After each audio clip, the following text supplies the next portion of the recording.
Replacing the battery in your intelligent key can be simple if you follow this procedure. First, see the owner's manual for the recommended battery before replacing.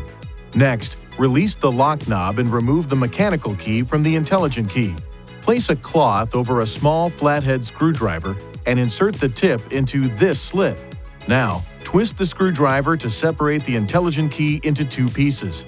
Look at the battery to observe which side is up so you can put the replacement battery in the same way.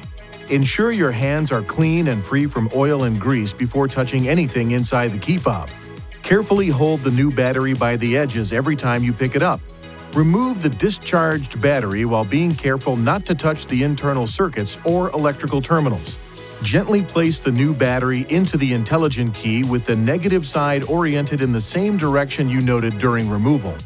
Align the tips of the two halves and then close the key fob by pushing along the edges. Lastly, operate the intelligent key to ensure it works properly.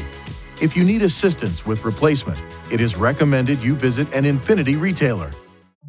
Please see your owner's manual for important safety information, system limitations, and additional operating and feature information.